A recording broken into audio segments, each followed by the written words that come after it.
DNA টেস্টের report আসতেই প্রমাণ হয়ে গেল যে তুরাই আসল রাঙামতি। হ্যাঁ বন্ধুরা, সম্পূর্ণটা জানতে ভিডিওটা প্রথম থেকে শেষ পর্যন্ত দেখতে থাকুন।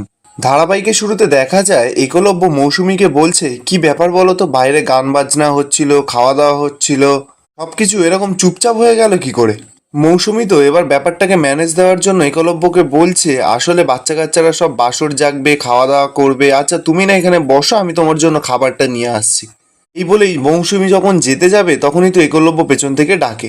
একলব্য মৌসুমীকে বলছে, কেন, আমি এখানে বসে খাবো কেন? আজকে ঝুমের বিয়ে, বাইরে সবাই আনন্দ করছে, খাওয়া দাওয়া করছে, আর আমাকে এই ঘরে আটকে রাখা হবেই বা কেন? মৌসুমী তো এবার চুপ করে আছে। একলব্য বলছে, আমি খুব ভালো করে জানি বড় বৌদি আমাকে এই ঘরে তোমাকে আটকে রাখতে বলেছে। আর মানে আমার কাছে কিছু একটা লুকিয়ে যাওয়া হচ্ছে, তাই তো? শোনো মৌসুমী, তুমি না কোনোভাবে আমার রাস্তায় দাঁড়ানোর চেষ্টা করো না, আমাকে আটকাবার চেষ্টা করো না। মৌসুমী তো এবার একলব্যকে কিছু বলতে যাবে, একলব্য তো মৌসুমীর কোনো কথাই শুনছে না, বাইরে দরজাটা খুলে চলে যেতে যাবে, মৌসুমী তো আবারও গিয়ে একলব্যকে আটকায়।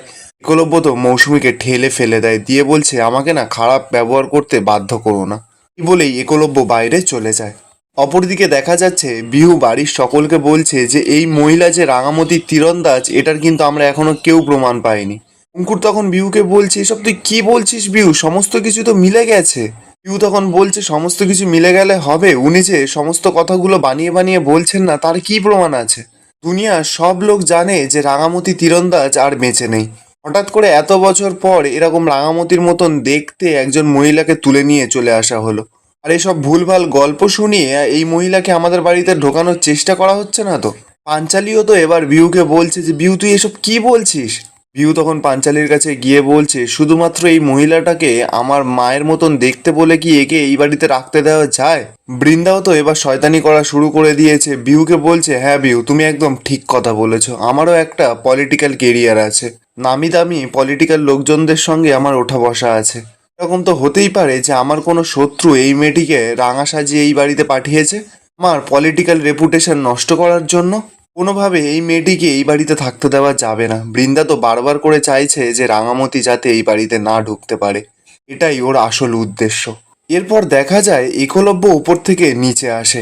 একলব্য নিচে এসে এই রাঙামতিকে দেখতে পেয়ে চিৎকার করে ওঠে আর বলছে যে, রাঙামতি! বৃন্দা তো একলব্যকে দেখেই অবাক যে একলব্য নিচে এলো কি করে। বৃন্দা আর বিহু তো ছুটে যায় একলব্যর কাছে। বিহু একলব্যকে বলছে, বাবা তুমি কেন নিচে এলে, তুমি ওপরে যাও।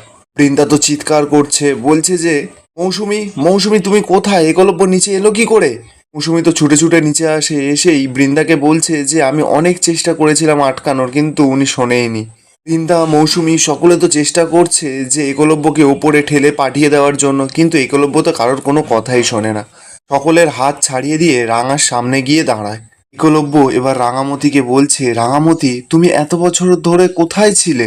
12টা বছর পর তুমি আবার কোথা থেকে ফিরে এলে? দেখো কিরকম সমস্ত কিছু পাল্টে গেছে, ছেলেমেয়েগুলো বড় হয়ে গেছে, বাড়ির পরিবেশটাও আর আগের মতন নেই। একলব্য এবার রাঙামতির গায়ে হাত দিয়ে বলছে, তুমি ভালো আছো? এরপর একলব্য মৌসুমীকে টানতে টানতে এনে রাঙার সামনে দাঁড় করায় আর বলছে, একে দেখো তুমি ভালো করে, তুমি ছিলে না তখন, বাচ্চাটা ছোট ছিল, সবাই ধরে নিয়েছিল যে তুমি মারা গেছো, এই জন্য এই ভদ্রমহিলার সঙ্গে আমাকে জোর করে বিয়ে দিয়ে দিয়েছে। এখন উনি আমার স্ত্রী রাঙামতি, আর এখন তুমি আমার কেউ নয়। কেন এখন এসেছো এই বাড়িতে? বৃন্দা তো কথাগুলো শুনে রেগে লাল হয়ে যাচ্ছে, সহ্য করতে পারছে না। মৌসুমীকে বলছে, মৌসুমী আমি তোমাকে বলছি তুমি এক্ষুনি ওকে নিয়ে যাও এখান থেকে, ভুলভাল কথা বলে যাচ্ছে। মৌসুমী তো এবার একলব্যকে টানতে টানতে নিয়ে যাচ্ছে। একলব্য তো রাঙাকে বলছে, রাঙা আমি কিন্তু তোমাকে ঠকাইনি, বিশ্বাস করো। এরপর একলব্য রাঙার কাছে ছুটে এসে খুব রাগ দেখাচ্ছে, বলছে যে, কিন্তু তুমি দিনের পর দিন আমাকে ঠকিয়ে গেছো, মিথ্যে কথা বলেছো, এই বাড়ি থেকে বেরিয়ে গেছো, কাজের নাম করে আমাকে আমাকে ঠকিয়েছো, আমাকে চিট করেছো। তুমি আমার প্রতি পুরোপুরি অন্যায় করেছো, তুমি অন্যায় করেছো রাঙামতি। এই বলেই তো একলব্য খুব চিৎকার করছে। মৌসুমী টানতে টানতে ওকে ওপরে নিয়ে চলে যায়। এদিকে রাঙা তো সমস্ত কিছু মনে করার চেষ্টা করছে, কিন্তু কিছুই মনে পড়ছে না। রাঙা খুব কষ্টও পাচ্ছে। চিন্তা এরপর ব্যাপারটা ম্যানেজ দেওয়ার জন্য রাঙার কাছে গিয়ে বলছে, ও তোমাকে ভুল করে রাঙামতি ভাবছে, কিন্তু আমরা কেউ তোমাকে রাঙামতি ভাবছি না। চিন্তা এরপর অরুণবর কাছে যায়, বলছে, অরুণব বাবু আপনার যদি মনে হয় যে ও রাঙামতি, তাহলে কিন্তু এটা কোর্ট থেকে প্রমাণ করে আনতে হবে। অরুণব তো এতক্ষণ চুপ করেছিল, এবার বৃন্দাকে বলছে, নিশ্চয়ই ম্যাডাম, দেখুন এটা আপনাদের একটা পারিবারিক ব্যাপার, তাই জন্য আমি এতক্ষণ কথা বলছিলাম না। কিন্তু দু একটা কথা না বললেই নয়, তাই জন্য আমি বলতে বাধ্য হচ্ছি। যাকে আপনারা রাঙামতি হিসাবে চেনেন তাকে আমি বিগত 12 বছর ধরে চিনি, এটা তুরা হিসাবে। আমার মনে কোনো সন্দেহ নেই যে তুরাই হচ্ছে রাঙামতি। তবে আপনাদের মধ্যে কোনো সন্দেহ থাকতে পারে, কেউ বিশ্বাস করতে পারে আবার কেউ বিশ্বাস নাও করতে পারে। এবার যাদের মনে সন্দেহ আছে তাদের জন্য ও ডিএনএ টেস্ট করাতে পারে। ডিএনএ টেস্ট করালেই প্রমাণ হয়ে যাবে যে ও রাঙামতি কি রাঙামতি নয়। ও এতদিন ধরে কি কাজ করতো জানো? বন্য সংরক্ষণের কাজ করতো, আর ও সেটাতে খুব পারদর্শী। ও আপনাদের পরিবারের একজন হলেও আপনি ভুলে যাবেন না ও কিন্তু আমাদের জঙ্গলের একজন সদস্য।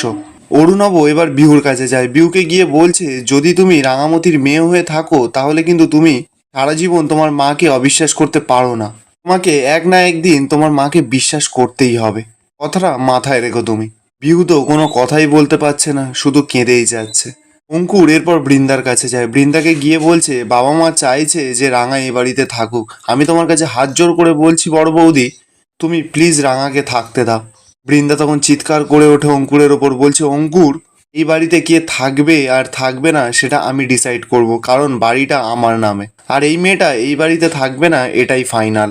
এই বলেই বৃন্দা যখন চলে যেতে যাবে অরুণব তো পেছন থেকে বৃন্দাকে ডাকে, বৃন্দাকে বলছে ম্যাডাম এই ফাইনাল ডিসিশনটা নেওয়ার আগে না আপনাকে একটা কাগজ দেখতে হবে। বৃন্দা তো অবাক, বলছে কিসের কাগজ? অরুণব এরপর কাগজটা বের করে বলছে যে রাঙামতি তীরন্দাজকে যে আপনারা বাড়িতে ঢুকতে দেবেন না সেটা আগে থেকেই আন্দাজ করা গেছিল, এই জন্য কোর্ট থেকে অর্ডার বের করে আনা হয়েছে। কথাটা শুনেই তো বৃন্দার মাথায় যেন বাজ পড়ে যায়। বৃন্দা এরপর অরুণবকে বলছে কিসের কোর্ট অর্ডার? অরুণব তখন বৃন্দাকে বলছে যে আপনি যে দাবি করছেন আপনি বাড়ির মালিক, সেই অর্ডারটাকে চ্যালেঞ্জ করেছে রাঙামতি। বৃন্দা তো কথাটা শুনেই অবাক, বলছে কি এই মেয়েটা আমাকে চ্যালেঞ্জ করেছে? প্রণব তখন বলছে যে আপনি ভুলে যাচ্ছেন আপনাকে যে চ্যালেঞ্জ করেছে সে এই বাড়ির গৃহবধূ রাঙামতি বসু। এ বাড়ির মালিক ছিলেন রাঙামতির শ্বশুর আর শাশুড়ি। আপনি হঠাৎ কিভাবে বাড়ির মালিক হয়ে গেলেন সেটাই জানতে চ্যালেঞ্জ করেছে রাঙামতি। প্রণব এরপর কাগজটা বৃন্দার হাতে দিয়ে দেয়। বৃন্দা তো এবার সেই কাগজটা দেখে পুরো চুপ হয়ে যায়, আর কোনো সাড়াই করতে পারে না। বৃন্দা এরপর সকলকে বলছে যে এই মেয়েটাকে এখন বাড়ি থেকে বের করা যাবে না। পিউ তখন চিৎকার করে বলছে যে কিন্তু কেন? বৃন্দা তখন বলছে কোর্ট থেকে অর্ডার নিয়ে এসেছে। অরুণব এবার অঙ্কুরকে বলছে যে অঙ্কুর বাবু তাহলে রাঙামতি এখন এই বাড়িতেই থাক। তো অঙ্কুর বাবু বলছে যে হ্যাঁ নিশ্চয়ই রাঙামতি এই বাড়িতে থাকবে। এই বলেই অরুণব যখন ওখান থেকে চলে যেতে যাবে রাঙা তো অরুণব বাবুকে ডাকে। রাঙা তো ভয় পাচ্ছে এই বাড়িতে থাকতে। রাঙা অরুণবকে বলছে যে কিন্তু আমি এই বাড়িতে থাকবো। অরুণব বাবু তখন রাঙাকে বোঝাচ্ছে আর বলছে যে তুমি কিন্তু এই বাড়ির রাঙামতি তীরন্দাজ। আর এই আশেপাশে সকলকে যাদের দেখছো এরা তোমার সকলে পরিবারের লোক। নিজের লোকেদের সঙ্গে থাকতে থাকতে ওদের দেখতে দেখতে হয়তো তুমি সমস্ত কিছু মানিয়ে নিতে পারবে। তোমার পুরানো সব কথা মনে পড়েও যেতে পারে। এই কাছের মানুষগুলোর সঙ্গে থাকতে থাকতে না পুরানো সব কাছের স্মৃতিগুলো ফিরে আসতে পারে। আর তুমি কোনো চিন্তা করবে না, আমি তো সব সময় আছি তোমার সঙ্গে। বলেই অরুণব রাঙাকে এখানে রেখেই চলে যায়। এখানেই আজকের এপিসোডটা শেষ হয়ে যায়। আপনাদের কি মনে হয় রাঙা কি পারবে সমস্ত অধিকার বুঝে নিতে নাকি না? কমেন্টে অবশ্যই জানিয়ে যাবেন।